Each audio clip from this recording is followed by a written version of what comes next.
Hi, I'm Meta Spencer, and this is Sunday, October the 30th, 2022, and it's time for another Global Town Hall. All my friends around the world who are activists who are trying to save the world, we get together and we talk about our current challenges. So I have already here several friends on my screen, and I will name them from Peter Brogden is in Haliburton, Ontario. I'm someplace in the middle here. You'll see Marilyn Kay. I'm sorry, tell me your last name again, Marilyn. Krieger. I've just now changed it. There we go. All right, good. Okay, and Bill Lycum, who's the Fox guy. He and Marilyn work together with monitoring cameras that take pictures of wildlife in California. And Alexei Prokorenko is, I believe, in Istanbul, aren't you? Right, I am. Wonderful. It's really good to see you on safe ground. I don't know what the background is, but it's nice to know that you're all right. Alexei had to more or less flee from Moscow because they're mobilizing young men, I guess even middle-aged men, to go fight the Ukrainians, and he doesn't want to go fight the Ukrainians. Bless your heart. Good for you. Anyway, I'm always glad to have you here because you enlighten us so much. And my assistant, Adam Wynn, and here's Alan Haber in, I guess, Ann Arbor, Michigan. Is that right, Alan? How are you? Ann Arbor, Michigan. Right, good. Okay, we've already been talking a little while about bobcats and second generation rodenticides, which I never heard of before, but in California, which since other animals go around eating the rats, I gather, they get poisoned too. So we have to worry about how to protect the wildlife of California. And Bill Lycum and Marilyn are engaged in protecting wildlife. Gallery view. Yes, hi, Meta Spencer from Halifax. We're harboring a $13.3 billion aircraft carrier right now. In Halifax. Right, in Mi'kma'ki, welcome. It's a U.S. aircraft carrier? It's the largest U.S. Aircraft carrier, and there are a couple of other random warships thrown in from Spain and Denmark, and we were just down there at the harbor front trying to express the possibility of another view to solving the ills of the world. Tell us about it. What's up? There's some get-together of aircraft carriers. What's going on? Why do they want to be in Halifax? Well, that's a really good question. I think it's what I've read in the paper is that we're very welcoming because it's an expression of allyship and solidarity. And I think they're having some more exercises. So I guess there are about 5,000 young sailors on this vessel, and they're practicing getting those 68 kilo bombs up on their elevators and onto airplanes. So they're doing their thing, which is unconscionable because it all leads to war crimes, as we know. But disturbing and scary. Come on, sorry. And it's also really it's kind of become a tourist attraction in some ways. People are interested, and they're not really connecting the dots between the possibility of another Halifax explosion, and this time, should it be nuclear? This is a nuclear-powered vessel. The consequences are beyond the imagination. But so I've come here right after this, ready to listen to some good news on how to save the planet and show my appreciation for your work. Well, I think the best news I have is that Andrei Prokorenko is here with us, and he's escaped from Moscow. But in addition, there's somebody named Andrei who's joining us, and I'm pretty sure it's going to be Andrei Kamenshikov, although his name isn't shown here. And he's another person that I'm celebrating. Hello, Andrei. Nice to see you. Can you hear me yet? He's gone. Not yet, but anyway, it's good that both Alexei and Andrei will be here with us right away, because I think we all want to know a little bit about, we don't want to know, we wish we didn't have to know, but we're curious about what's going on in the war. Okay, now you tell me you're in New York, right? In Washington. In Washington. Well, okay, good. And Andrei Prokorenko is in Istanbul. I believe you've met before on these shows, haven't you? Yeah. We have. And been able to compare notes, because both of you are at least partly Russian. I think, your identity is up to you to decide what you want to be. In the case of Andrei Kamenshikov, you're legally half American, right? You're both American and a Russian. And and Alexei, is your background partly Ukrainian? I mean, your name sounds a little Ukrainian. Yeah, my grandfather was a Ukrainian. That's the reason why it's really a Ukrainian last name. Although he was born in Kazakhstan, that's where Ukrainians had immigrated. To plant some crops in the steppes in the semi-deserts of Kazakhstan, and that's. But yes, it's Ukrainian ancestry in me. And normally, or at least until recently, I gather Andrei Kamenshikov has been in Kyiv. Bring us up to date about what's going on with you, because you're not where I expected to catch you, Andrei. Yeah, I'm on a trip right now. I've been about a week in a few European countries, and now I'm like 2 weeks or 2.5 weeks in the States. I'll be probably another about 10 more days in the States, then about another week in Europe, and then I'm planning to return to Ukraine. Okay, so how long ago did you leave Ukraine? Early October. I think I left the 3rd or 4th of October. 4th of October, I see. Okay, well now, we should explain to people that you're professionally a peace worker, that you organize peace organizations, a sort of an umbrella outfit of peace organizations in Eastern Europe. And so I expect you'll be going back. But you've already met Alexei in previous town halls. I wonder if you guys would compare notes about your perceptions of what is going on in terms of Putin's mobilization now. Are you personally?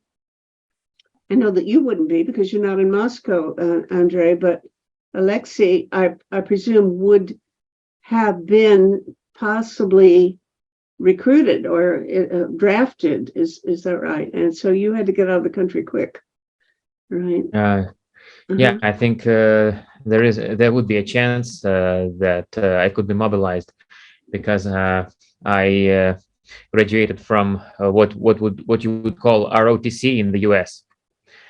All of us did that in order to actually not to go to the army, because normally after ROTC you wouldn't have to serve as a private, as a soldier. We all did that, but by consensus it meant that we are not going to join the army whenever, which was actually true up until September.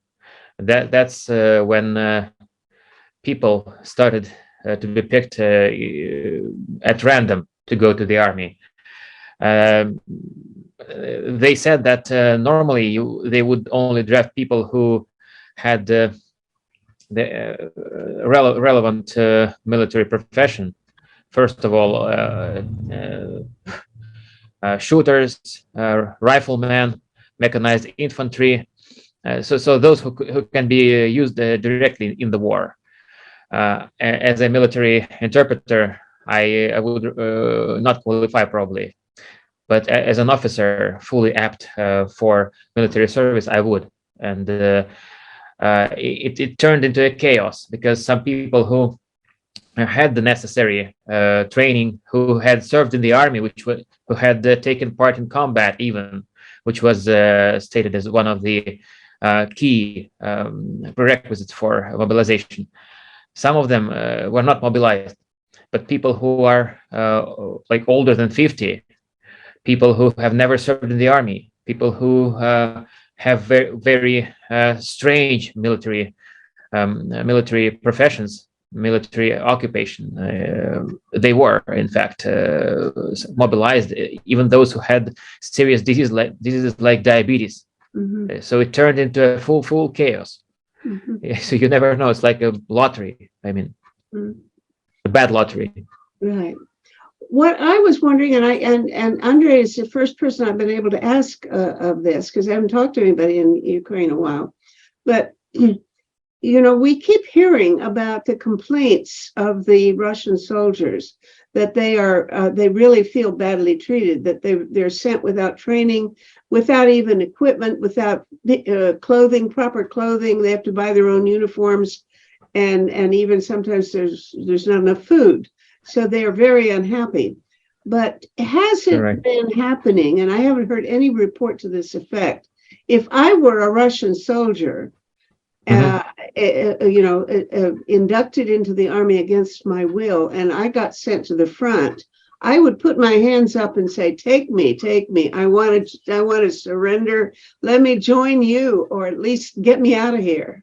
Are there people doing that? And what would happen if they did? There are people doing that. The Ukrainians actually set up a special number to call, or through various internet messengers where you can safely report. And they claim that they already have about 3,000 calls, and or were contacted by about 3,000 people that want to surrender and not participate in this. The problem is that modern warfare is not a place where you can simply raise your hands and walk over to the other side. The way the fighting is happening in most cases is you have this huge, wide, gray zone, maybe 10, 15 miles wide sometimes.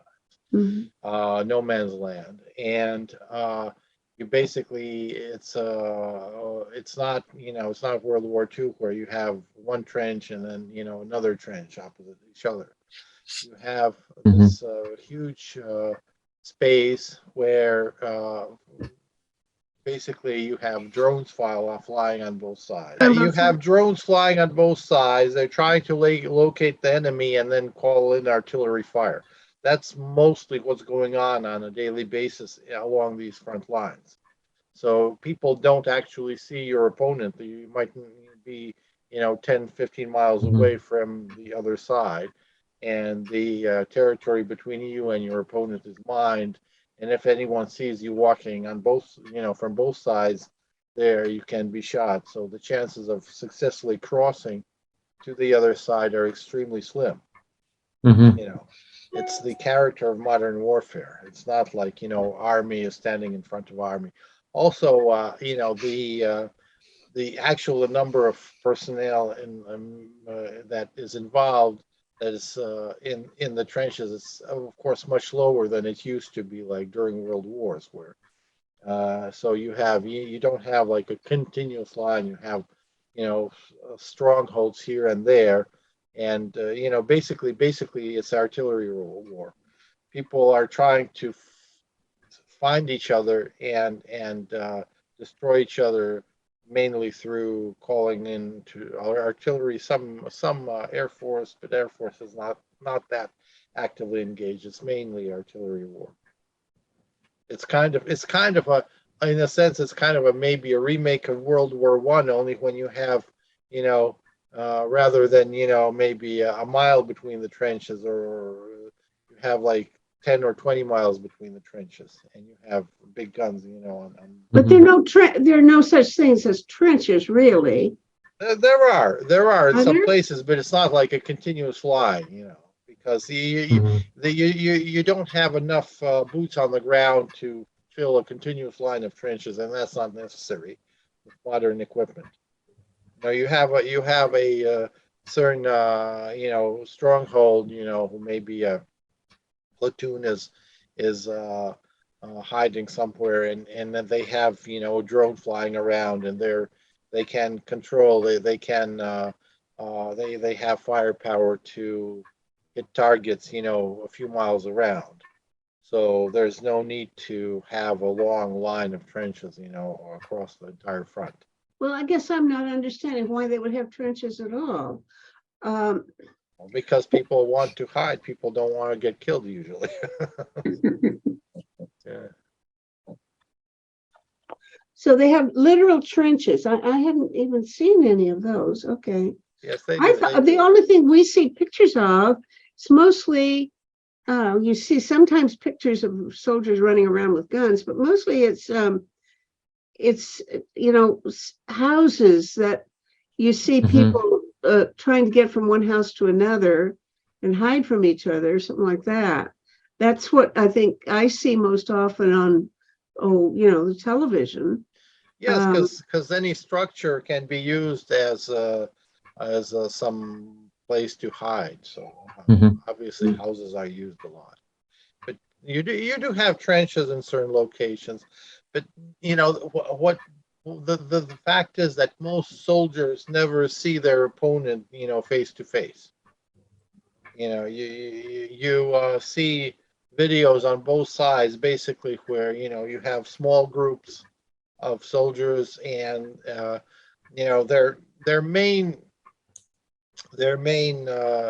tactic is, you know, it's more hide and seek kind of thing. You need to locate where your enemy's hiding, and once you know that, you can call in artillery fire, and try to blast away, you know, whatever. So that's basically what's going on.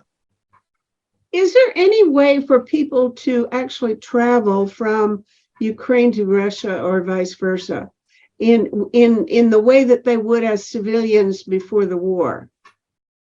Or is everything just you know, the battleground in between? Well, there's no way to travel directly through third countries, you know, but again, Ukrainians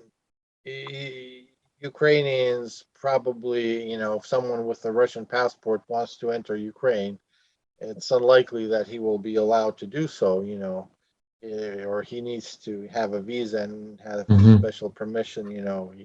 He can apply to, like, you know, there are cases, I think, where Russians are applying to Ukrainian embassies, Russians that want to join the Ukrainian army, or there's these Mhm.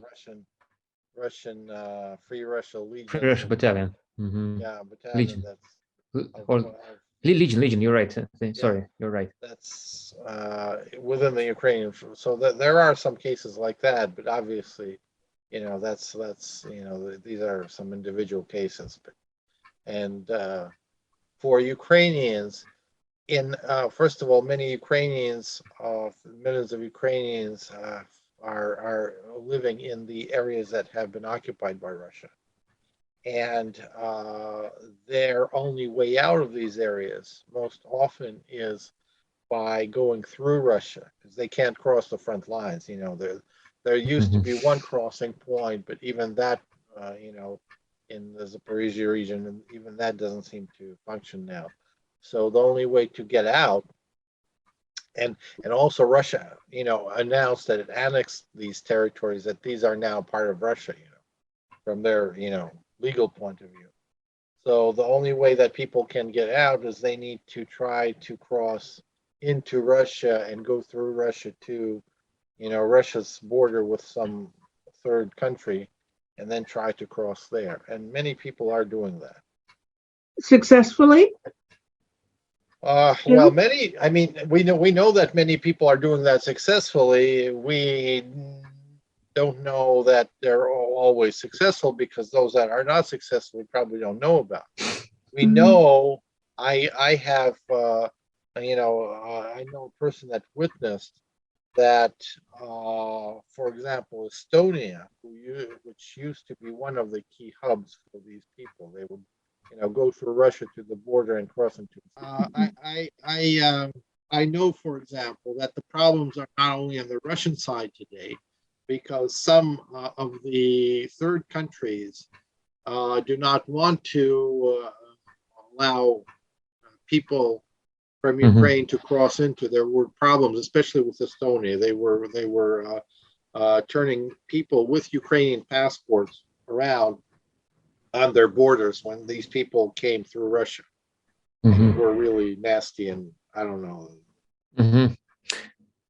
But for what I heard, those cases you're talking about, those were the Ukrainians that had double citizenship with Russia. And the reason, I may be mistaken, but the reason why they were turned down was exactly that they tried to hide their Russian passports, but they were identified as Russian citizens as well.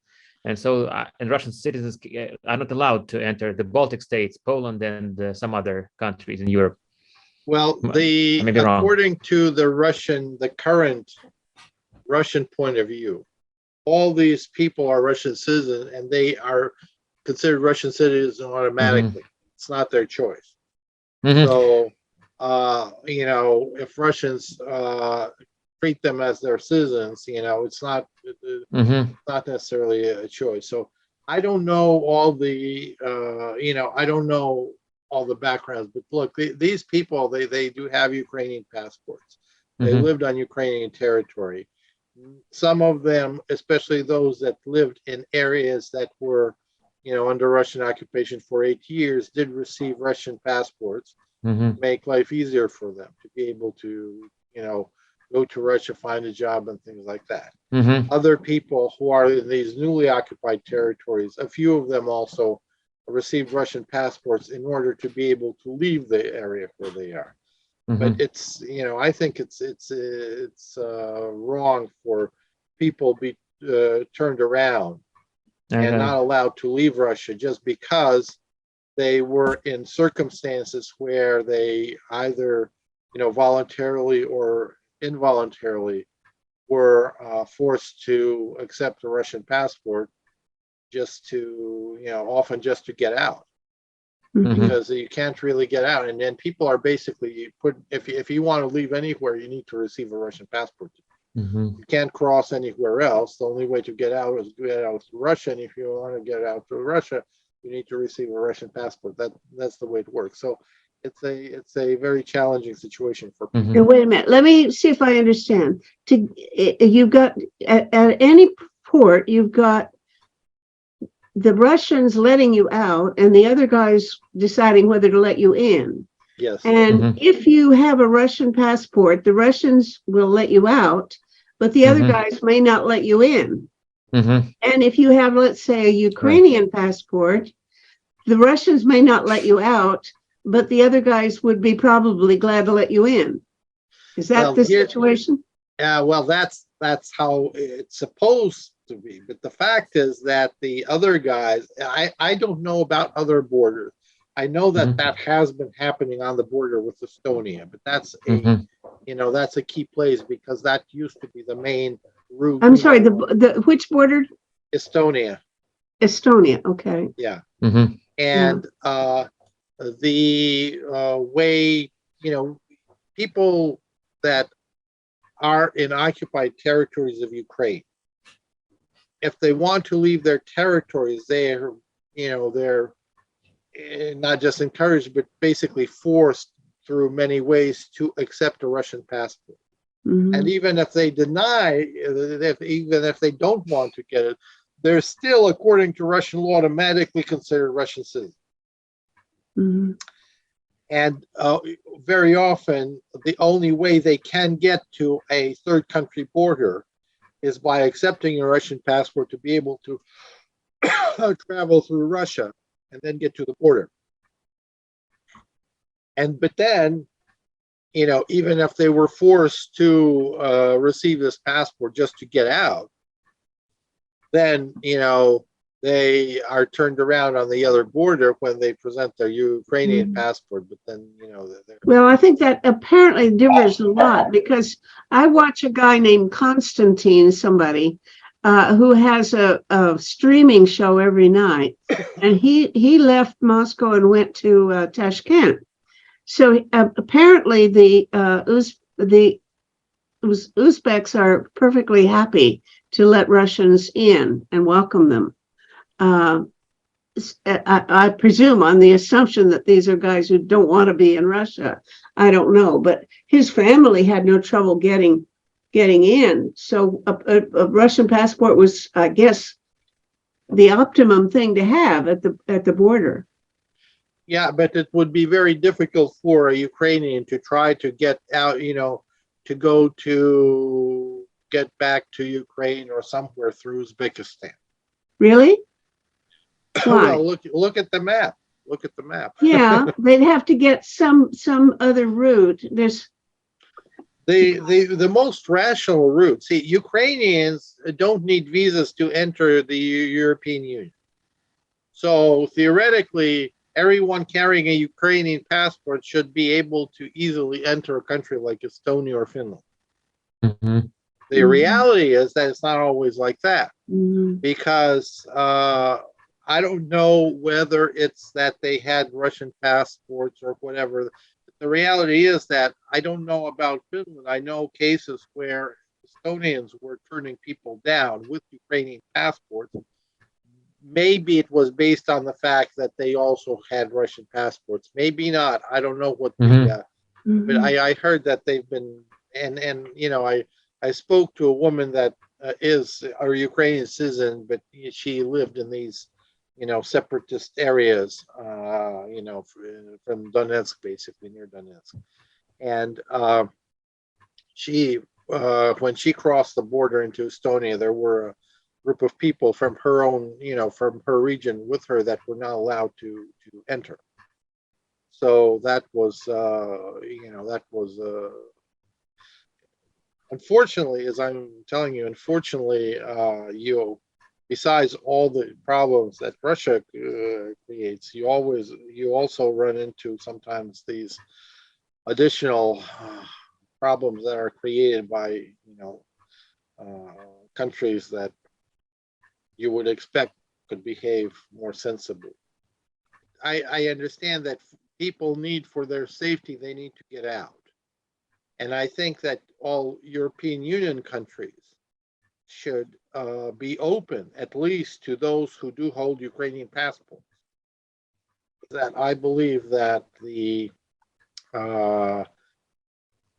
current exodus of people from Russia, like Alexei, people that are fleeing, the war, fleeing the risk of being mobilized, should be seen as a unique opportunity to influence events in Russia itself. The whole, over the last month and a half, events that took place in the last month and a half have changed the whole, not just the war, but they changed the whole, basically the whole Russian system that exists for the last 22 years. Till September, the policy of Putin and his government was that, toward their own people, was that you don't get into politics. You leave big decisions to us and just go along with your normal life, and we don't bother you, if you want to, get rich or travel or whatever. You have your basic freedoms, except for political control. we're in control, and you go along with your lives. And even when the full-scale invasion of Ukraine began in February, the message that was translated and that it was transmitted to Russian people was that this is a special military operation. It will not involve ordinary people. It will be done by professionals. Keep living your normal lives. Of course, that wasn't always the case because people were influenced and prices went up and people stopped, having opportunities to travel to many and all that. But overall, still, this social contract was, this is a special thing. It's not your business. And as we were monitoring attitudes in Russia for since April, informally, we got reports that more and more people simply refused to speak on the subject of war. For them, it was something that they just didn't want to hear about, didn't want to speak about. It's not my business. We can't do anything about it.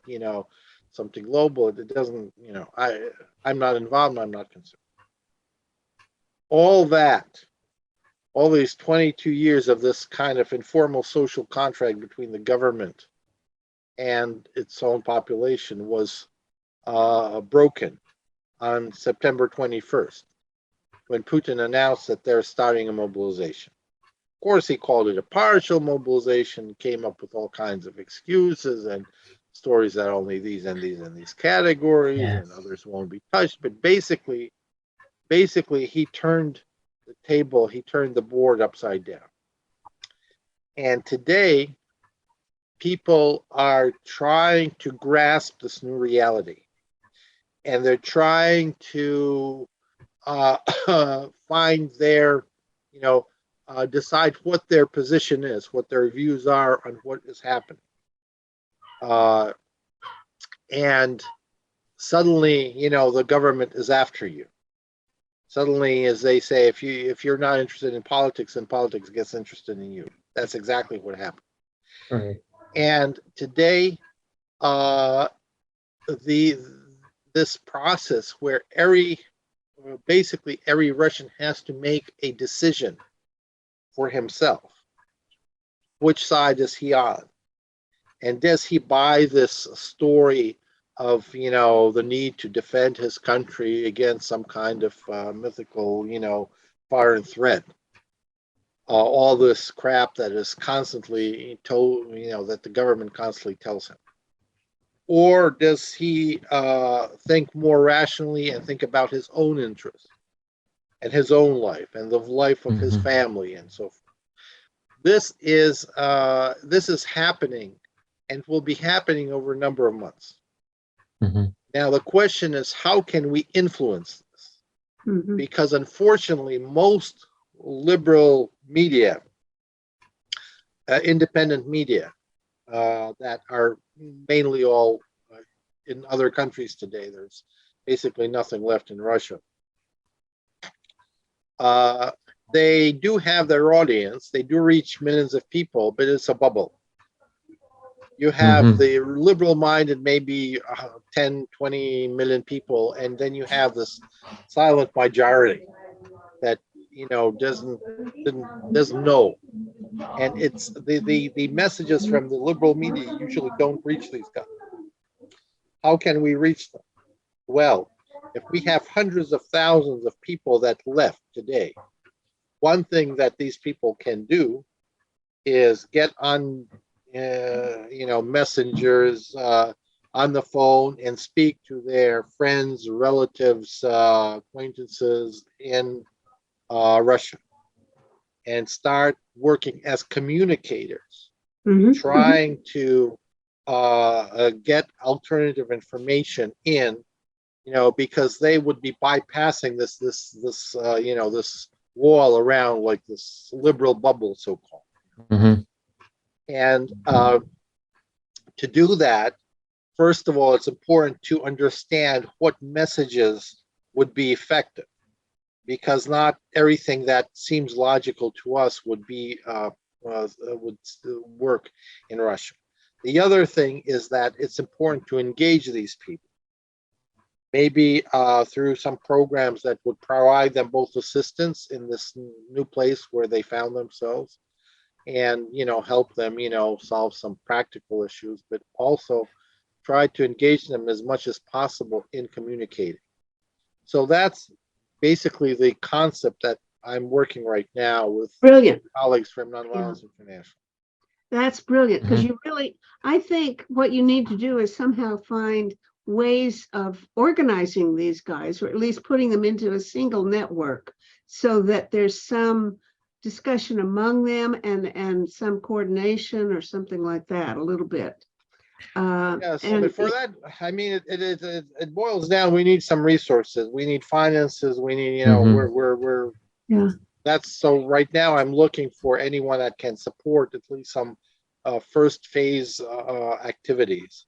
We hope to have a meeting in a couple of weeks in Berlin where we will be discussing, specifically anti-war messaging Mhm. to the Russian public.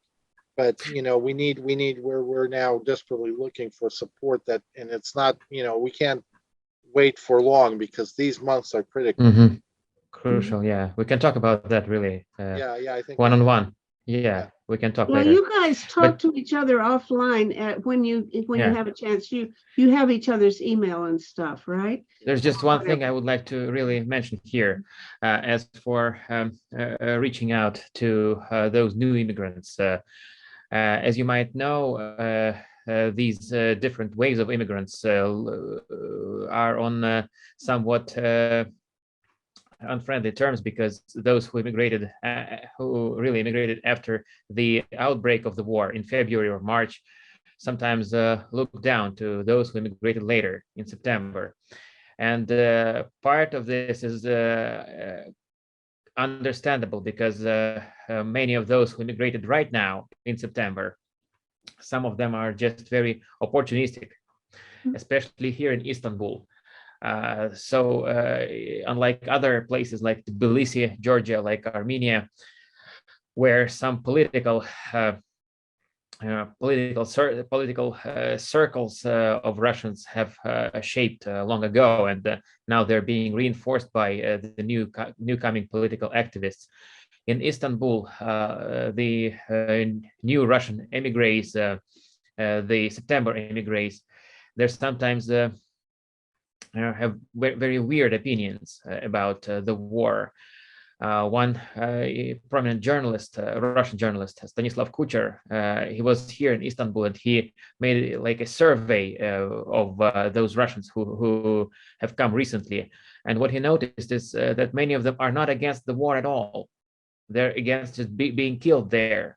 And he asked one young, like 25-year-old man, and that man told him that I don't want to go to war. It all has to be done with missiles, and that's sadly that's what you can hear from the new immigrants, the new Missiles don't refugees. kill anybody, I guess. Yeah, I mean, yeah, I Kill mean, he's others, just don't kill afraid. us. Yeah. He's just afraid of going to war. He's not, in principle, he's not against the war. And there are people like that. I don't know how many of them do exist, but Let me offer this. This is probably not useful to you, but if you want to use a YouTube facility, I use it a couple of days a week for shows now, not necessarily every day. And of course, I'm not using it 24 hours a day. And I think there's no limit. So if you wanted to organize a Zoom conversation among expatriates, or especially if you got together a whole bunch of Russian bloggers who had all left the country and already have networks of their own and listeners and followers of their own, and you get some of those people together to talk about opposing the war, then if you want a facility to use, you can speak Russian, and whatever you want. So I'd be happy to offer the opportunity to use this channel thank you. privately, or however you want to do it. Okay. Thank you. Alan Haber, you've had your hand up very patiently. I imagine you have a question or. Thank you. It's a very interesting discussion. Thank you, Meta, for you bring perspective together. So I'm here, I would say, in the peace movement. This war should never have begun and should end immediately. And reasonable people could figure out how a most just and equitable settlement and restoration and reparation and whatever could be done. So when we had our peace day in Ann Arbor, and the Ukraine discussion came up and there was a denunciation of NATO. I think I sent you, Meta, the report on that on our peace day. The outcome was that really, to the extent, the best thing we can do is call on the powers that are shooting, all for their own best interest, to do a ceasefire for a limited period, specifically put a timeline when people put up the sign in our demonstrations, negotiate, don't escalate. Put some press to that, say by Armistice Day. There's no reason for this war to go on another day. It's not going to change the reality of the outcome, which is going to be continuing escalation to ultimate destruction. This is not a war that's going to end well for anyone. And the powers that are doing it know that also and would look for a way to get out. And the peace movement should propose a 30-day ceasefire. Let the powers come together in their secrecy or however they want to do it with the advisors from the Save the World groups to figure out a reasonable way that answers the questions that are actually on the peace table about nationality, about borders, about repair, and about trauma and all that, and deal with making peace. Give the people who are shooting the guns a chance to put down the gun and themselves come to the table to talk. And of course, we have a beautiful peace table that has good karma for their discussion. Anyhow, Alan, I love what you're saying, but I also believe it's not going to happen. Question is, does anybody in the peace movement that you know have plan B? Because you're saying all of the things that you might want plan A to do, and neither side is going to do it. Neither the Russian government nor the Ukrainian government will anywhere near be willing to go to negotiate and with a ceasefire now. So what else do you got? The articulation of what we would think are the questions that have to be resolved in a fair and equitable way. That is what would be. Suppose people don't want a fair and equitable way. Suppose they want their own way, my way or the highway. Now, what else have you got? I don't have a second plan. And I mean, it's just wishful thinking Is that all these to try to promote something that neither one wants to do. So we got to figure out something else. Well, I mean, look, guys, let me talk to Alexei and Andre about this. What's your second plan? What's your plan B? I would say that we should understand one reality. Today, actually, Putin would be very happy with something. Because today, a lot depends on what is happening, on the battlefield. And it's clear to any objective observer today that Ukraine will prevail, and it has been liberating slowly, but it has been liberating the territories that Russia has occupied and territories that Russia now claimed to annex. And for Putin, a ceasefire might be very desirable right now, because what he would like, and that's been basically his strategy for many years, he would go all out, in a military sense, that like happened in 2008 in Georgia, and then he would stop and negotiate and move back and make some, he would get something as a result. So what he wants to use do the time to reestablish his. Yeah. So his goal today is to find some kind of ceasefire that would allow him to sell to his own population something, okay, I didn't, take Kiev, I didn't, as he called, denazify Ukraine, but here, Ukraine recognized the Russian sovereignty over Kiev, Donetsk, and Lugansk. So, he needs to bring something to his people, and he is interested in negotiations. The other side obviously isn't. When they hear people speak about peace and so forth, they say, well, it's like, the enemy entered our territory, took over part of our land, massacred many people, and now, well, when we have the opportunity to kick him out, we're now called for a ceasefire.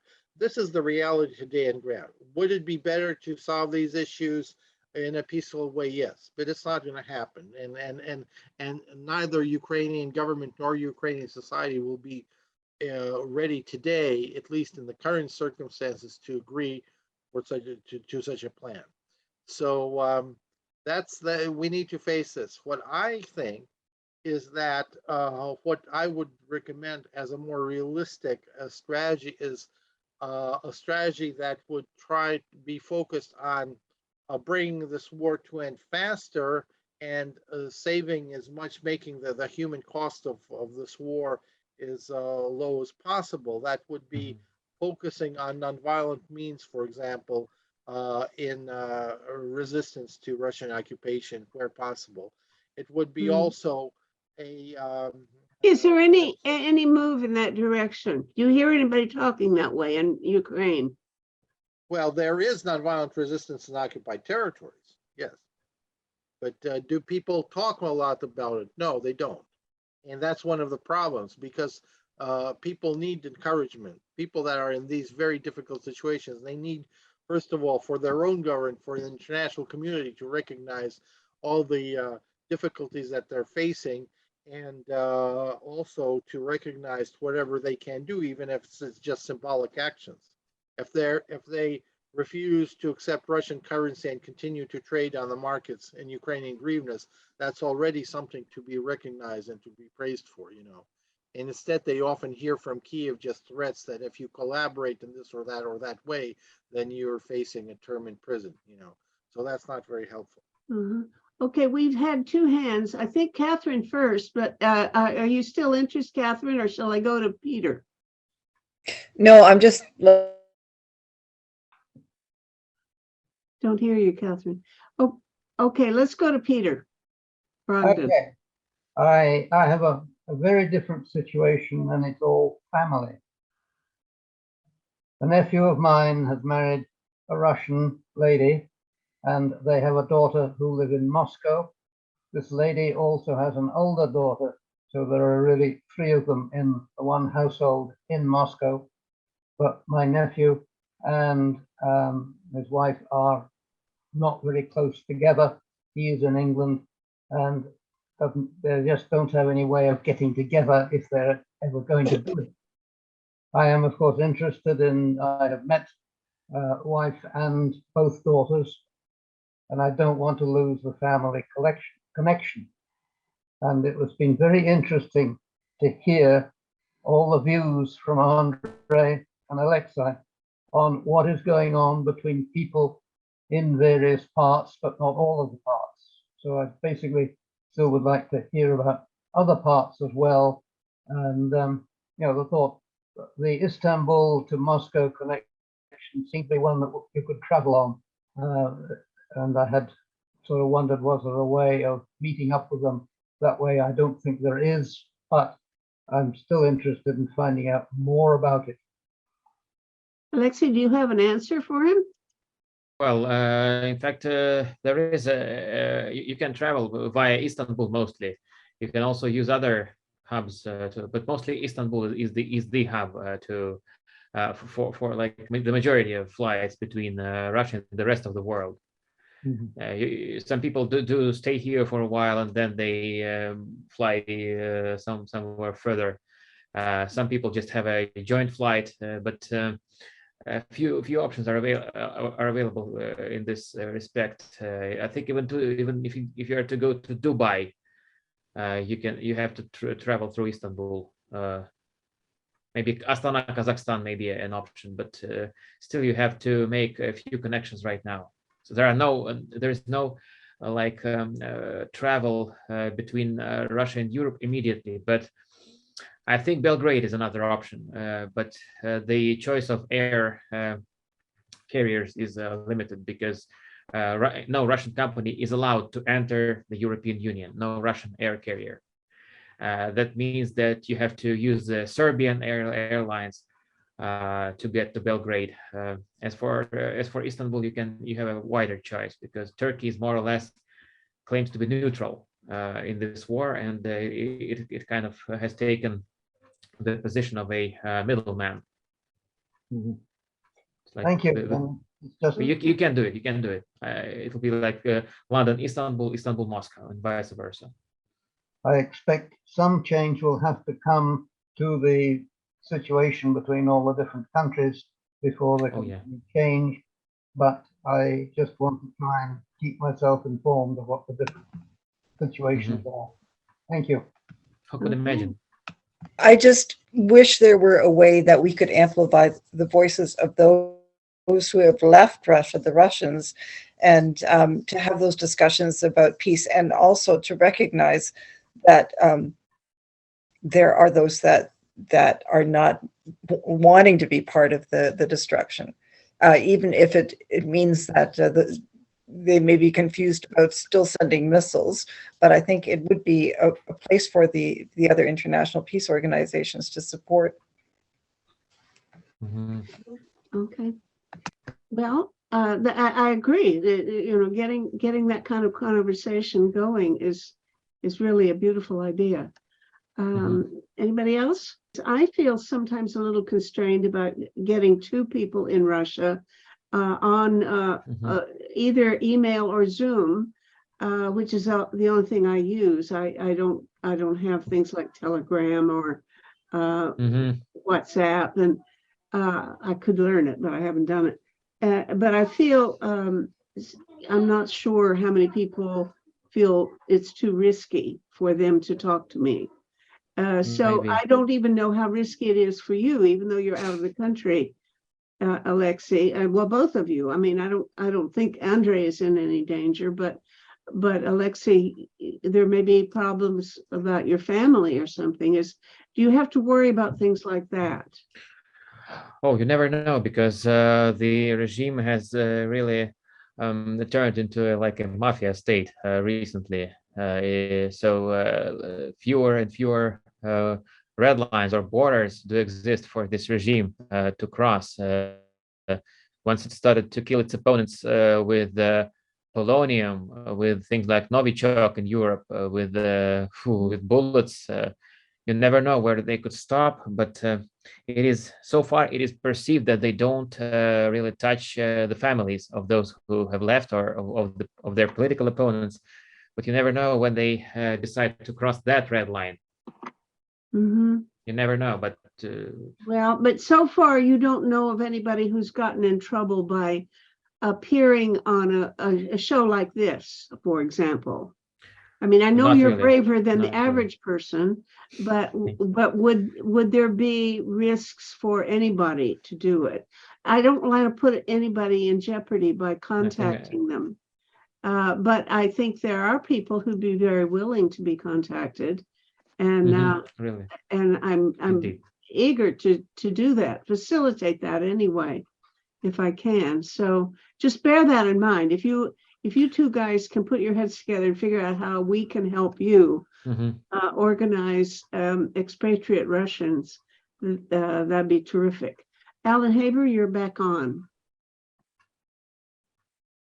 Well, I didn't quite want to leave the topic of the ceasefire by Armistice Day, give peace a chance for 30 days, report by Human Rights Day.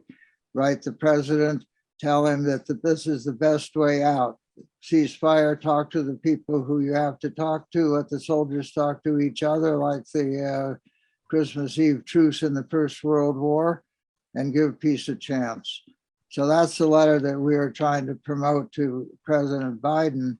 And our view here basically is that the key factor in how come this war is going on and there are not negotiations is because when in the spring there was in Istanbul, I think, a basic agreement between the Russians and the Ukrainians on a settlement, it was the British and the United States that said, no, do not settle, continue the war. The United States Excuse me, but I determination really want to continue the war. question that. Yes. I'm not sure that's true, Alan. That's what the Russians said.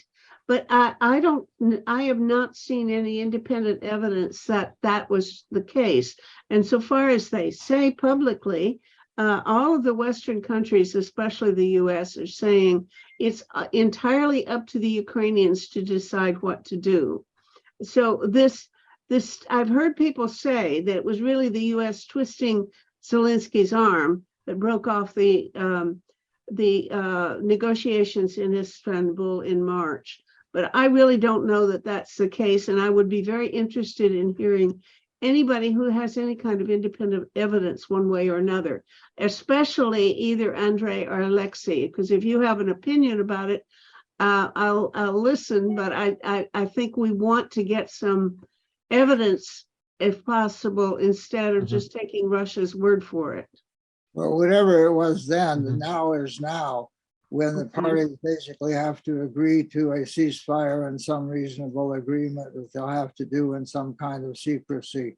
And I think our job is to give some definition of what are the questions of nationality and real elections and such that are on the table that should be settled, and also rebuilding and reconstruction and healing from this. That's the call of the peace movement. What should they be talking about when they agree to ceasefire and get to the table to talk?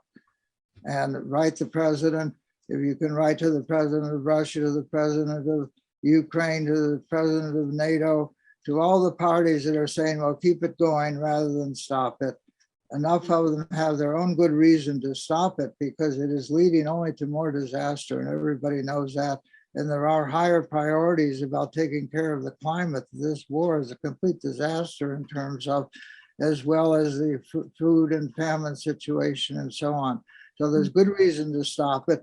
These people do have a reasonable head in their ideology, and a appeal across the political spectrum. No one is making any concession. The soldiers stay in place. They just put down their gun and the powers talk in their secrecy with the advice of all the good advisors of how to make something toward peace out of this, and maybe to revisit the Soviet-Chinese view in January of a new construction of the world order that is based more on cooperation and international agreements. I think it's looking forward to a bigger peace that we need to do, but there's good reason for all the powers to stop. So All right. Thank you. Now that's my pitch, and we got a good leaflet and a good letter to the president. And I, people, it can't hurt, might help. Okay, fine. I would like, just before passing on to talking about other issues, which I see we have some people here whose focus is a little different. But let me ask again whether either Andrei or Alexei wants to comment on that question of whether or not the U.S. is seen, or you believe they're actually engaged in pressing the Ukrainian government to reject any position. Do either of you have any information or thoughts about it? I just don't think so. I don't think it's possible, because be it as it may, I think the Ukrainians are now have shown so much resolve to really win in this just war, just for them, that they really will not buy into any ideas of surrendering whatsoever, because the turn has definitely been on their side for over the recent months, and I guess yeah, but that was March was a while back. And by being in Istanbul, you might be privy to some sort of secrets that we might not have here. I I guess don't not. really think that it could be possible even then, because indulging into dictatorial claims, dictators' claims, has always been a mistake, because as Andrei has said, it's very dangerous, because Putin's strategy is to really take a couple of regions and then recover, and then take a couple of regions more of Ukraine, and so this will never end.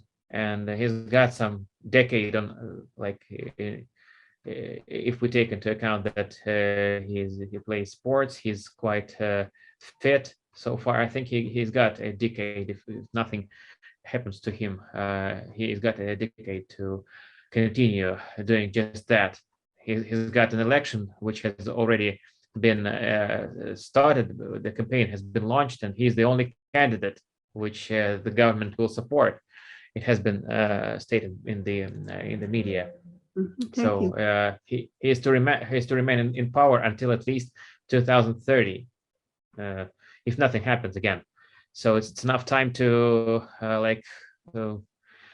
get a little bit bigger part of Ukraine into trouble.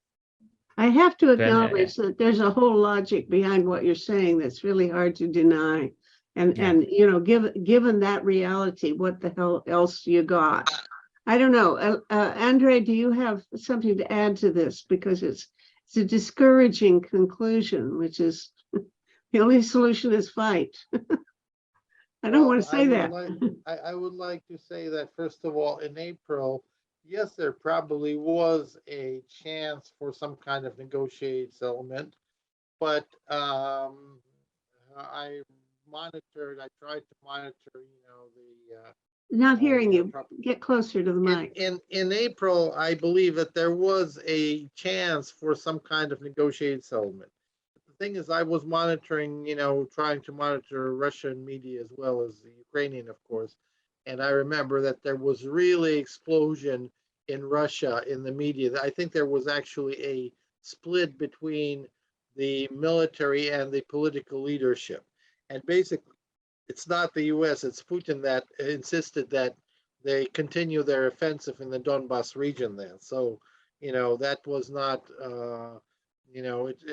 I think it was very, to a great extent, it was on Putin's shoulders that potential ceasefire agreement never materialized. And I don't think that the Say West that had- again. What happened that it never materialized? I said that in my point of view, it's largely on Putin's shoulders, his responsibility that the chance of a ceasefire agreement in early April never materialized. Okay. Now, I don't think that the West played a major role in that. Then they still would like a ceasefire. Now I think the position of most Western countries changed, and they do believe and they see a perspective for a Ukrainian victory, as well as Ukrainians themselves see a perspective for their victory. So it's very difficult to argue in Ukraine today for a ceasefire. That's the reality. We might like it or not, but that's the reality we're facing. Okay. Okay. Well, thank you very much. Now we have a number of newcomers here. Toward 3 o'clock, we began getting a different constituency. So, Alexei, your hand is up. Do you still want to add something? I just wanted to throw in a final comment about those negotiations, which started, I think, in February or so, a couple of days into the war, and they ended in early April. I think what is important to understand about those negotiations is that the Kremlin, like Putin's regime, was never serious about getting any ceasefire into place. It was not their primary goal. I think they just wanted to impose their agenda, to push their agenda on Ukraine, on the West, again, to reiterate their outlandish claims that the NATO must go back to its 1997 borders, that it has to kind of give in to all Russia's concerns, all Russia's demands, whatsoever outlandish as they may be, as they might be. So I think it was just an occasion to gain a platform to just again repeat that. But I might Let's- agree with you, but on the other hand, we'll never know, because if we get somebody else on here, somebody will have a different point of view. And so I don't think we'll ever know, but Sure. you know, I don't think we ought to take anybody's word for it as if we did No know. way. That's the only Of course thing. not. Of course Okay, guys, we have a whole Thank bunch you. of new folks here. I want to say hello to Charles Tauber, to Erica Simpson, and Peter Wadhams, Rose Dyson. Catherine, you've been here a while. So I think you are the main newcomers. I don't know who Teresa Murphy is, but Teresa, you're welcome. And St. John York. Any of you, would you like to take the floor and say what's on your mind? Who's got something you want to share? Well, I can say that there were 3 colleagues of mine who may be turning up as well, from a company called Realize, which has got ideas about how to refreeze the Arctic, and so they're developing those and may be very interested in working in some way in connection with the Pugwash proposal. So I'm here to Support that. to support that, as well as pay attention to all the other So things. let me take a minute, and you can help me explain this if you need to sort of announce to everybody this thing that I haven't shared beyond Pugwash very much until now. I have been thinking, you know, I've been holding these talk shows for years now, and I think I've learned a thing or two. And I've also been looking for particular solutions to the climate issue that might have some promise, and that Canadians could do without having to get the whole rest of the world organized to get permission to do it, and that we could do within about 5 years, because I think everybody needs to have the feeling that there's something we can do now that would at least get some real solution going within 5 years, because otherwise we just hear each other talk and talk and talk and talk, and it goes nowhere. So I made a list of 4 things that I think will be potentially things that Canadians could do, and it's affordable, and that it would make some difference. And it might even add to the option of, or bring about the possibility of restoring the climate to an earlier period, perhaps taking the amount of CO2 in the atmosphere from what is, I think, about 420 parts per million now, down to around 300, which is what it was a couple hundred years ago. So I've asked the Canadian Pugwash Group, which is a prestigious organization because the International Pugwash won the Nobel Peace Prize a number of years ago, and all the various affiliate national organizations, such as the Canadian group, have some cachet in places like Ottawa, although it's waning because we haven't done much. But what's going to happen now is that starting sometime in November, within a week or 2, I hope, or even less, we're going to start having talk shows at least once a week about one of the 4 different interventions that I think are reasonable, that I want the Canadian Pugwash Group to investigate.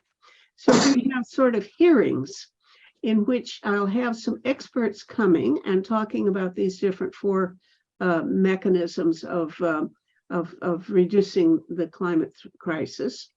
And the Canadian Pugwashites will be able to come on to the Zoom thing the way you folks are right now, and share the screen and ask questions of the experts. And at the end of about 4 sessions for each of the 4 topics, we will get back together, and the Canadian Pugwash Group will decide what to do next. And hopefully, I hope, we'll think each of these measures is worth pursuing.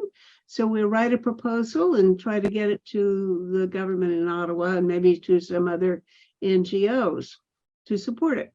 Now, Peter Wadhams is here, bless his heart. Thank you, Peter, because Peter is the leading expert on the Arctic sea ice. And one of the proposals that I'm asking us to investigate and have hearings on. And by the way, these shows will probably be every Monday from about 12:30 to 1:30 p.m. Eastern time. That's Toronto time. So you can start watching and seeing whether or not they're on. And I can't be sure, but I think it'll be on Mondays, every Monday. So one of these projects is the notion that you can take Arctic, you can take spray little sprays of seawater, if in very, very tiny spray, it into the air in an appropriate way, and it will turn dark clouds into whiter clouds. And by turning the clouds whiter, you reflect more light back off the earth into space and save about a 0.5 percentage point of the light that would otherwise reach the surface, and therefore reduce the heat by that amount. So Peter Wadhams is an expert on that subject, and that is the topic that we're going to promote.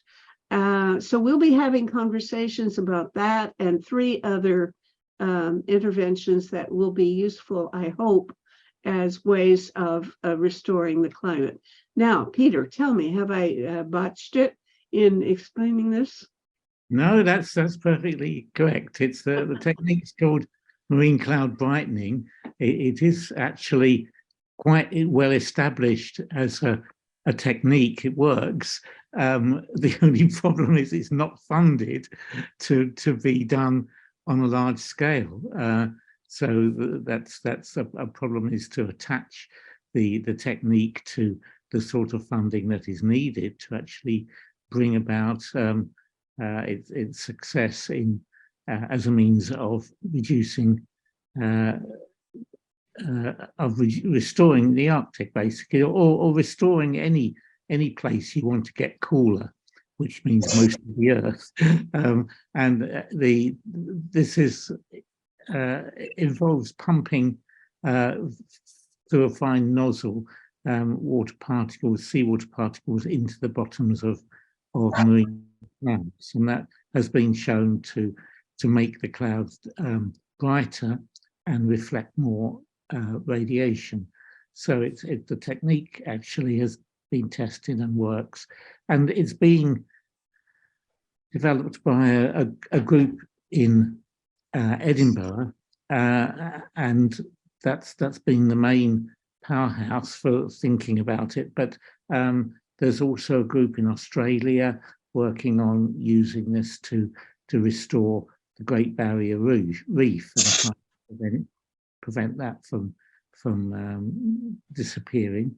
And so it's that's what it's all about. We just hope that the person who's developed this, that's Professor Salter at Edinburgh University, can make a strong enough case for getting some larger scale support, so we can actually do this on a large scale and show that it works. We want to make Hudson Bay sort of a trial place. And there's a marine laboratory in Churchill, Manitoba, on Hudson Bay, which is very well equipped. And the idea would be that we would set up about 4 stations around the coast of Hudson Bay, mostly on the west side, I think. And they would be manned by or staffed by the indigenous people who actually need some livelihood. They're not able to make a living because they depended on ice for their fishing and hunting and so on before. And now the ice is gone, and many of them are destitute or in great difficulty financially. So this would give a little bit of an opportunity for them to create locations and man them where they would spray this very fine mist of salt water into the atmosphere and brighten the clouds, and thereby keep a part of Hudson Bay frozen throughout the summer. And the challenge is, we can't get the whole of Hudson Bay frozen.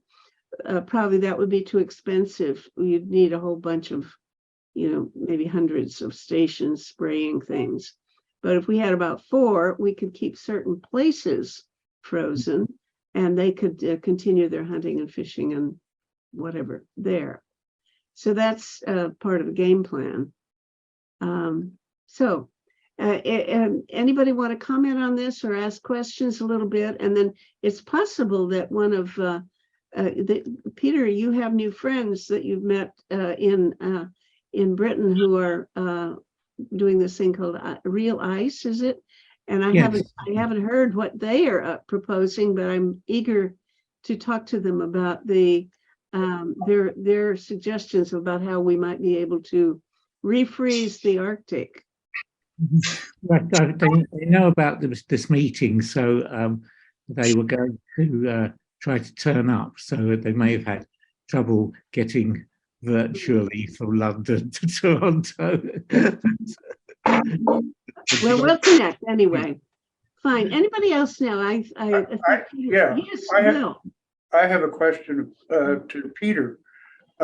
It seems to me that as this global warming and the melting of both Antarctica and Arctica itself has a momentum behind it, and that momentum is somehow got to be slowed down or stopped.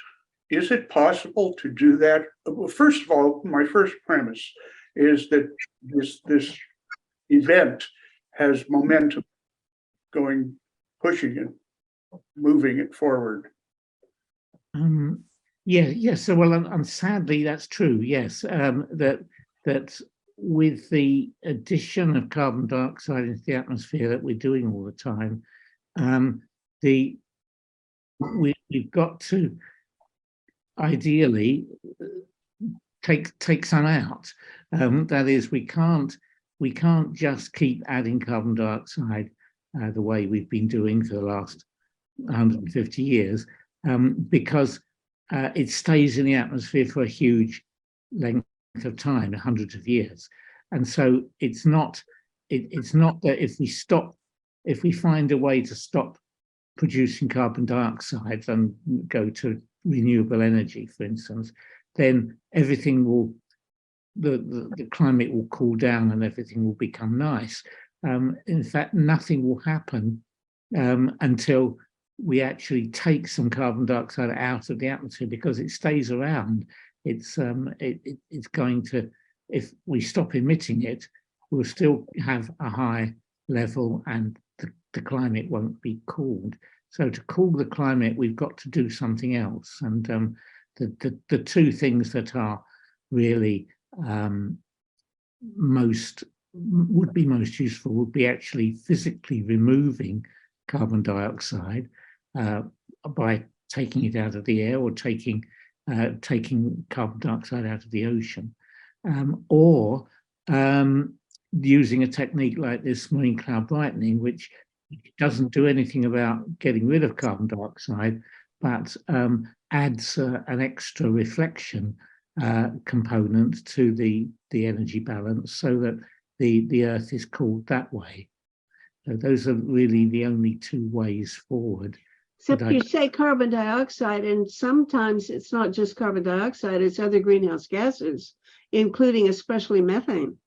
Yes, I keep saying when shorthand carbon dioxide, but methane is getting to be just as big a threat. In fact, it's catching up on carbon dioxide, and so the the removal of methane is also a problem, and that's been addressed by people who are trying to find ways of taking it out of the atmosphere. And that's like this method using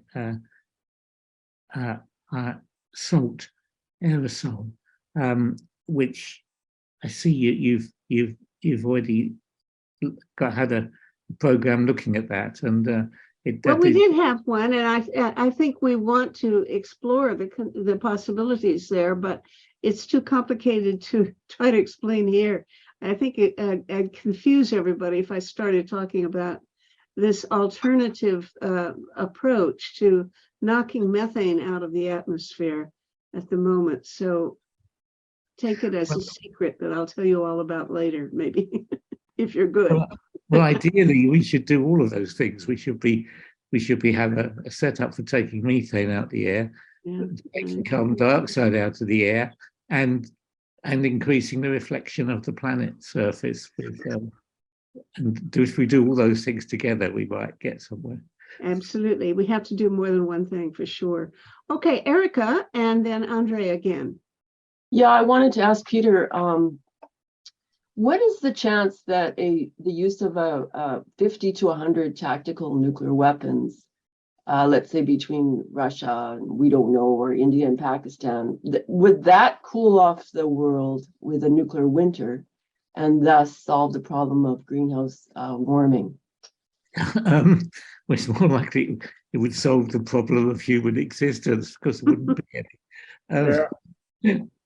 Well, I am getting that question a lot this week. I was in Newsweek talking. They're very concerned about a dirty war. They're concerned about tactical nuclear weapons use.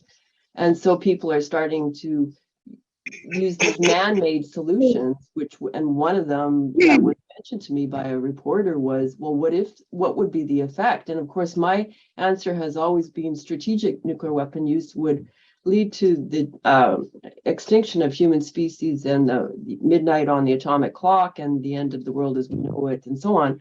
But lately I've been wondering, I don't have the answer to the questions about tactical nuclear weapon use and its impact on global warming. I frankly don't know.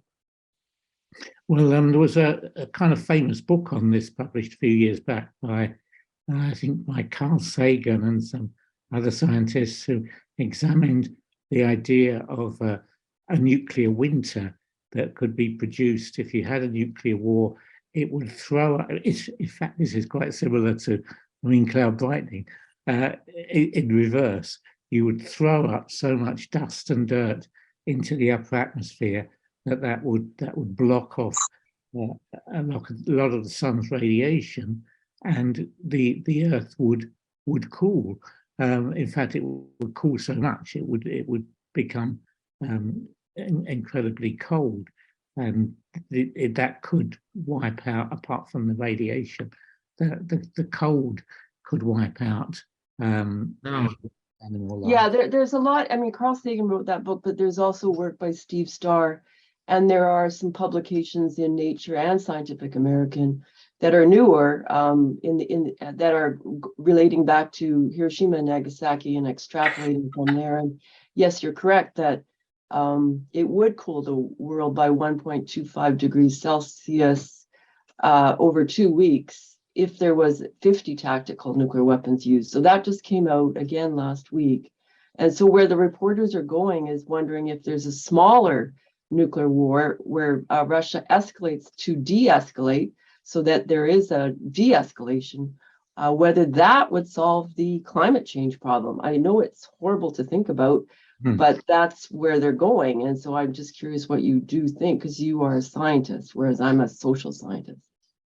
Well, I think that would be a very horrible thing to do, and it would cause so many disastrous consequences that a cooling of the climate would pale into insignificance compared to all the other horrible things. Andre, you have your hand up. Are you joining this issue? Andre. Yeah, I wanted to ask about this. I just wanted to question something.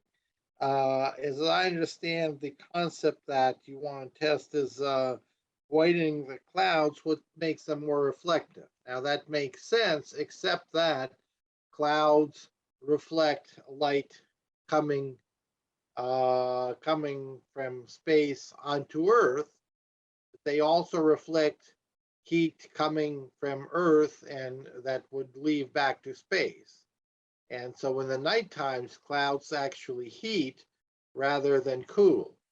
So wouldn't making them more reflective just turn it, make them okay, they'll reflect light during the day, but then they'll reflect heat in the other direction during the night and kind of cancel out their effect to a great extent.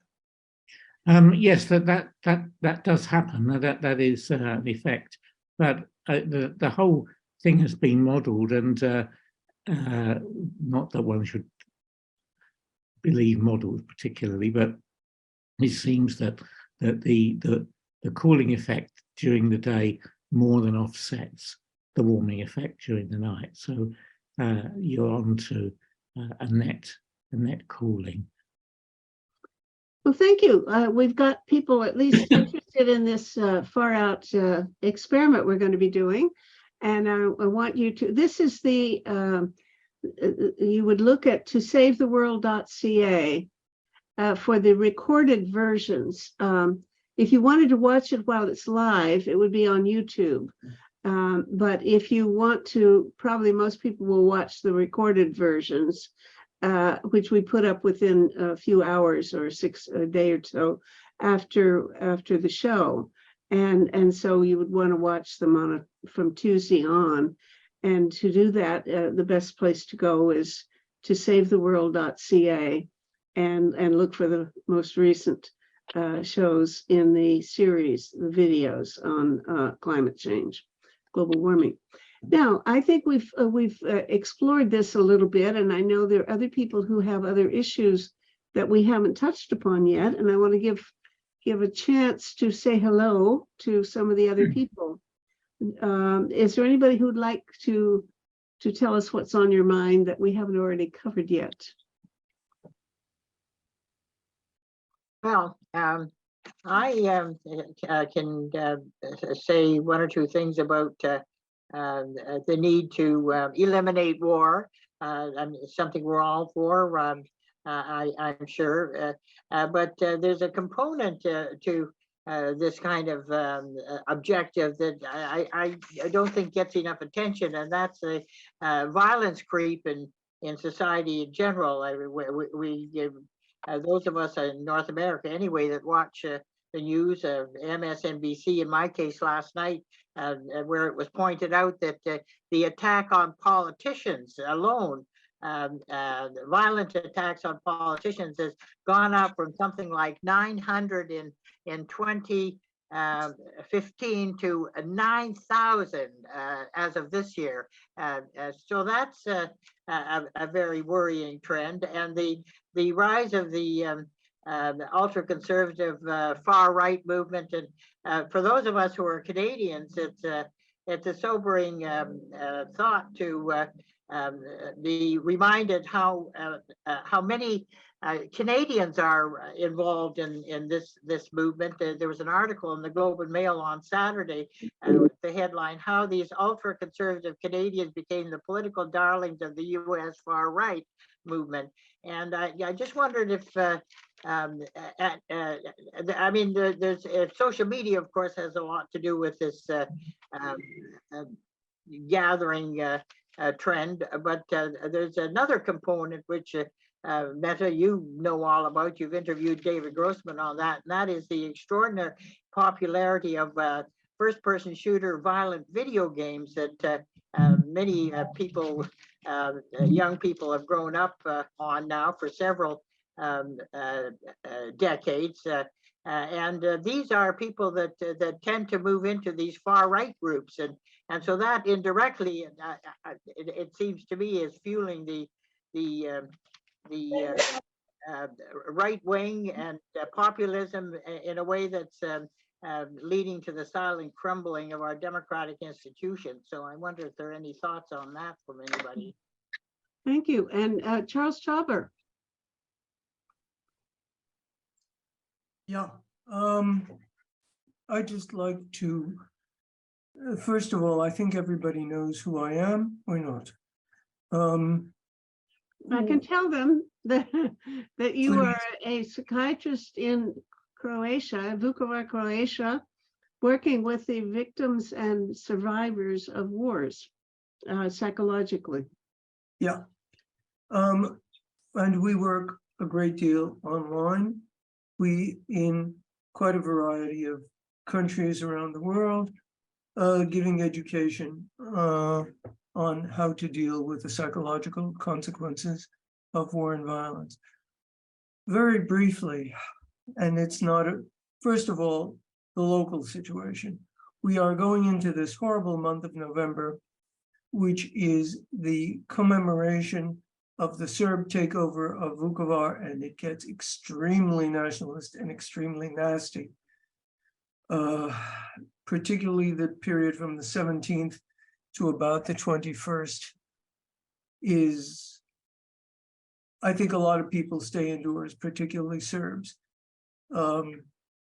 And people come from all over the world to commemorate this and to make rather fascistic expressions. That's point one. Point two that I'd like to make tonight is the, how shall I say it, the epidemic of problems with trauma all over the world. And we urgently need to increase capacity for people to go into communities and to do trauma work, very urgently. Alexei and I are trying to do one thing with a Ukrainian group. We're doing, after this group tonight, I will have a group in Haiti for the first time. We're doing stuff with Uyghurs. We're doing stuff with a fair amount in Nigeria. We're doing. Excuse me, but we should explain that when you say we're doing stuff, that you hold group therapy sessions with people in these other countries, and you're training lay people there to become therapists and do the same kind of help for these people. And they are called barefoot therapists, which I just love. If you any of you want to become a barefoot therapist, Charles will teach you how. I'll put our email in the chat and our website in the chat, so that anybody who wants to can do that. Yeah, it's extremely sad how much war we're seeing. By the way, I don't know if you guys know about the Dallaire Foundation. I just came across it. They're working with child soldiers, and they're based in Halifax. I came across it because of our friends with Peace Through Chocolate, who are also in Nova Scotia. And by the way, if you haven't seen their website, please do take a look at it. It's lovely. We're just getting a huge shipment tomorrow, even though it's costing us a bloody fortune. We want to support them. But there is a woman called Shelley Thompson, who is Dallaire's apparently deputy, and they're doing some good stuff in lots of places. But the problem of child soldiers everywhere in the world is a huge one. One of the other things we're seeing is an epidemic of suicide, particularly among youth. There's an epidemic of domestic violence around the world, and I can go on for a couple of hours if I really get into this stuff. It is absolutely horrible, and we need the capacity, and I cannot emphasize enough how much, to go into local communities where there has been armed conflict, and that's an awful lot of places in the world.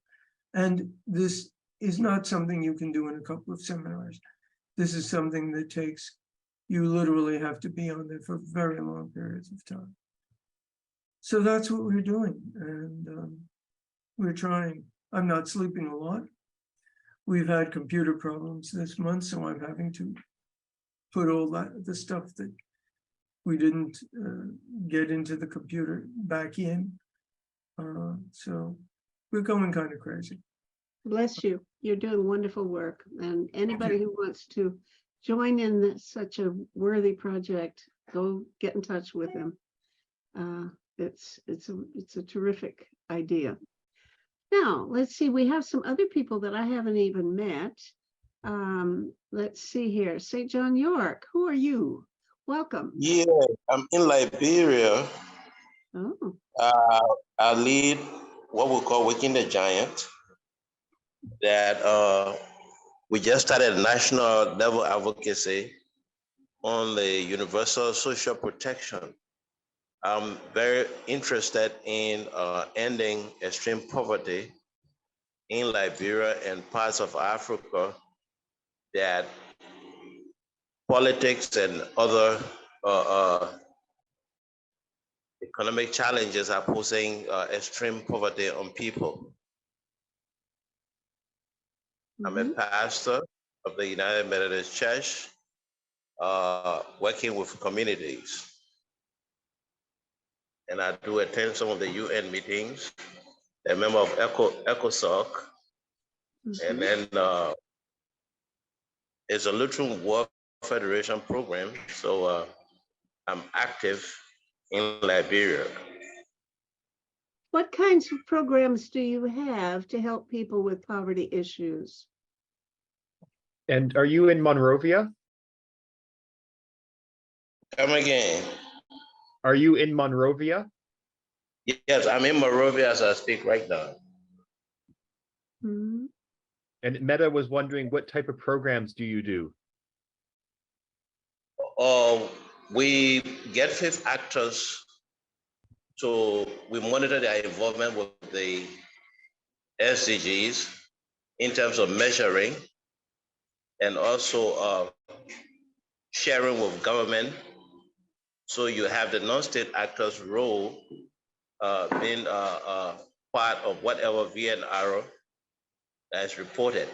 The Sustainable Development Goals, is that the idea?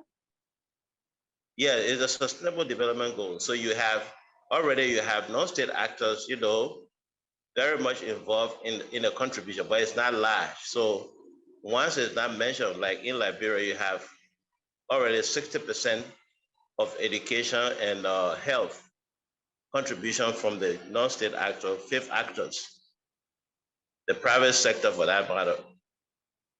Mhm. So my role is then to measure, to highlight those areas and also build capacities for them to be able to be part of, we advocating for presence of our role in the implementation of the SDGs. Okay. So mine is to design programs that are effective for this. And one of the key areas that we just determined right after a high-level political forum is poverty.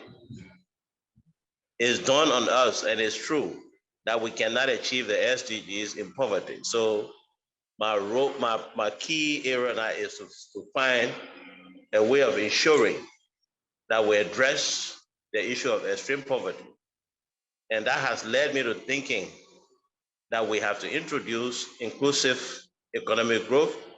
We have to introduce what we call the universal social protection, which is something that is sophisticated now, but working with other groups, we have the Global Coalition for Social Protection Floors.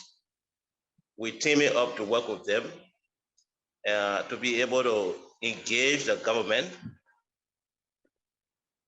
to be able to have a strong social contract. We're working towards this.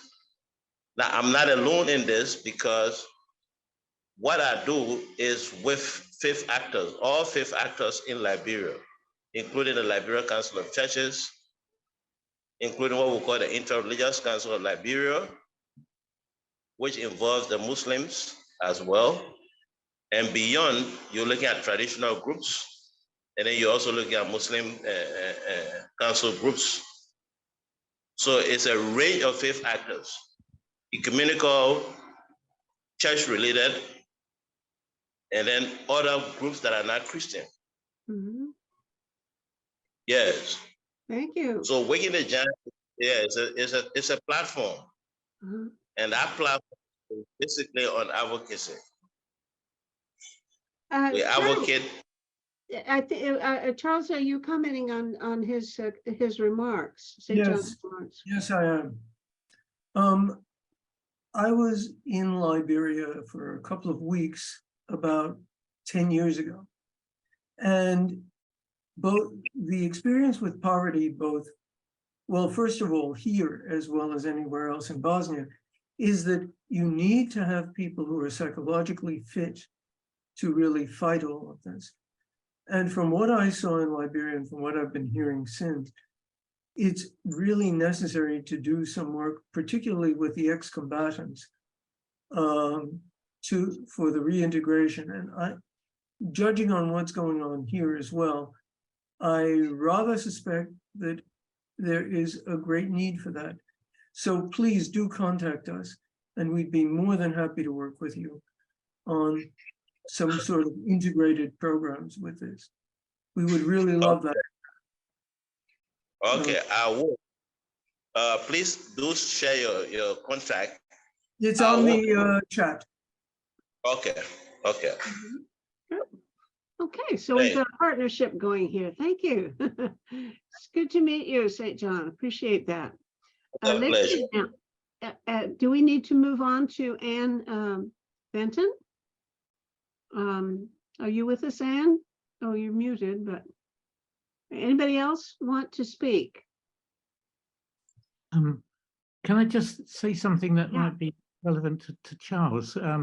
That there's a body in Italy called Emergency, which works. It's medical, not psychiatric, but it works with people who are injured in the war zone. So they really sort of heroic. They build hospitals in wherever people are being killed in large numbers, which is many places in the world, and operate on them for free.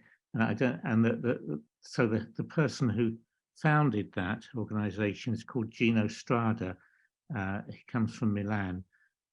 Sadly, he died earlier this year, but his organization carries on. It's called Emergency, and they have they're kind of national heroes in Italy for what he's been doing. And I wondered if there might be some possibility of a link with an organization working with psychiatric problems of people caught up in war zones, but because they only do medical operations on people who wouldn't have any chance of getting medical assistance.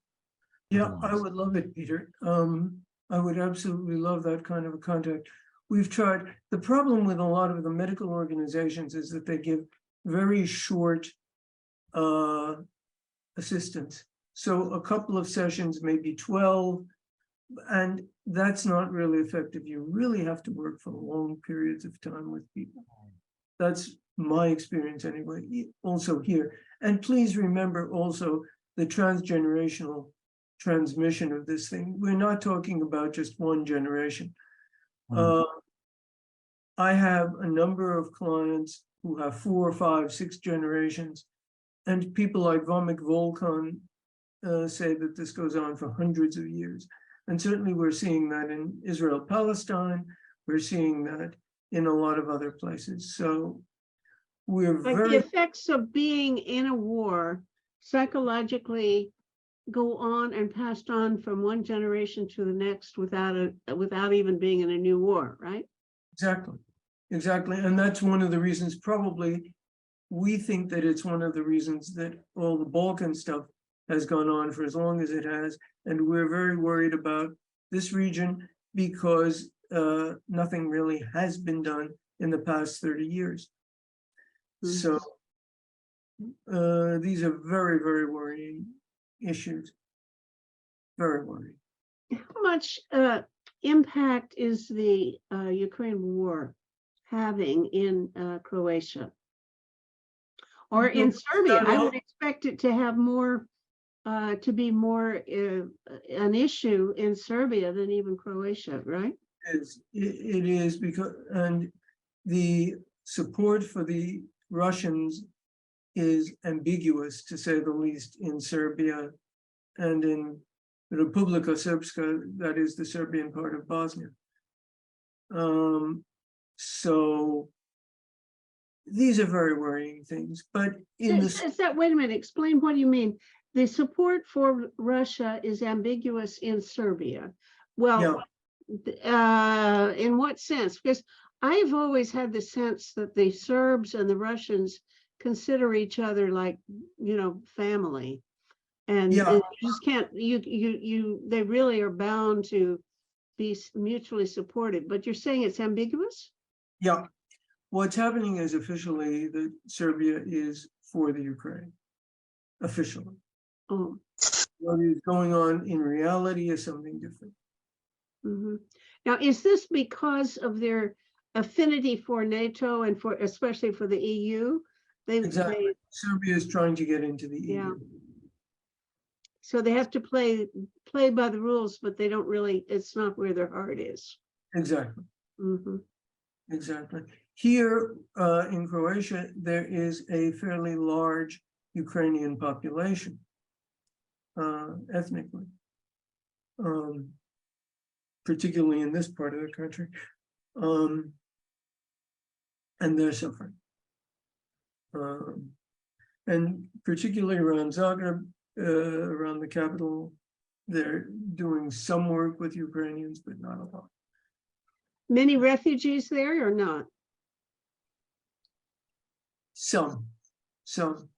We're trying to work with people in, we have one group with the Quakers, with Ukrainians, with our standard stuff, and they're in Georgia, Germany, a couple in Ukraine itself, but yeah. You have to remember also the cultural aspects of this, that a lot of people resist the whole psychological side of things. So it's a very difficult battle. It's a very difficult thing to do. For that matter, it is in every country that we're working in. Mhm. You get into the same sorts of taboos. This is why we call it barefoot therapists.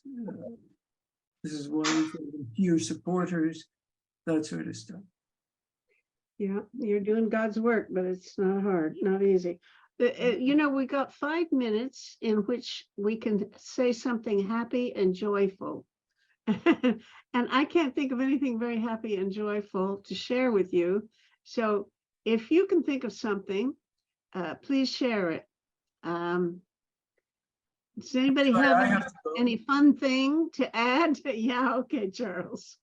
The fun thing for me is that we're getting 5 boxes of chocolate tomorrow, 3 for me and 2 for my colleague as a kind of a Christmas gift. Well, good for you. Have a party. Exactly. Hey, see you guys next month. Take care, everybody. Okay, that's wonderful. Let's see, anybody else with some upbeat conclusion to our little powwow? Well, it's just a personal thing, but I've been, I keep getting undeserved glory in Italy because if I arrive in Italy and go to pick up my bag, and I found people coming up to me to shake my hand and saying they really appreciate the work I'm doing. I thought, wow, isn't that good? And people are keen on environmental climate change issues. But in fact, it wasn't that at all. It was the fact that I looked like the guy who founded this medical charity, Gino Strada. In fact, I look exactly like him. So they all thought I was this heroic doctor who was setting up hospitals. So I had to but of course now he's died. They don't mistake me for him anymore. But that's just how I, in fact, how I got to know him. Well, that's fun. You must have to, you should wear a big badge saying, I'm not this guy, I'm me. No starter. And I know about Arctic sea ice, and if you really want to thank somebody, you better be on my side. Yeah, okay, good. Okay, what else do we have to say? You guys, you know, the UX Patriots, we want to give you a little boost. What can we do to, I'll send you some chocolates, but it'll take you a while. I don't know how you're doing for chocolates in Istanbul, though, Alexei. Well, it's okay. The chocolate, there are too many sweet stuffs here, too much candy to choose from. It's a little bit too sweet for me, but there's no lack of that in Turkey. Turkish But, delight, is that right? Turkish delight, right? Yeah. All kind of lokum, all kinds of like baklava, and too sweet for me. Just Uh-huh. I difficult wanted to to ask like kind of. Alexei, what messengers are you on? Maybe we could have a quick chat after this meeting. You can use any messenger. You can use Facebook Messenger. You can use WhatsApp or Telegram. Do you use Signal? I do. Okay, if you can send me the number. Why I'll don't you just- put it in yeah. the chat? If you both put Yeah. your numbers in the chat, there'll be probably other people who will start bugging you, you know, for one thing or another. I trust the people here, so I'm not worried about that. We have all the decent people, most decent people here, so Okay. I trust everyone, and I'll be happy to receive a message from each one of you, please. Mhm. And Alan Haber, you have your hand up, or you want to cheer us up? Yes, I'm just writing down this number. Oh, okay. I want to put in a word that whatever else you do, send a letter to President Biden and to any other of the warmongers that you can reach, and say that the heroes of the future will be those who lead in a turning of heart. There's got to be a change out of the war system to a peace system, toward cooperation from domination. That's the big change that is underway. This war could lead in that direction, but they have to stop the shooting and begin to talk and encourage the people who have the power to look in their own heart, listen to their grandmother. You know, this should not be going on, and common human decency should allow us each to just write the presidents of Russia, of America, of Ukraine, of NATO, of China, of Musk, you know, just stop it for a little while, give peace a chance and talk about it. Look to your heart for a better way. So that's my last word on the subject. And I'm You've got a glad for good the soul, knowledge Alan. I get from the people who are really in the midst of this great tragedy. Yeah, you got a good soul. And so this is pretty nice crowd we've got here, and I want to appreciate the fact that you've been showing up and sharing and supporting each other, and I just love all of you. So we will get together again at the end of November. So good wishes and take care. Bye. bye bye. Bye-bye. All right.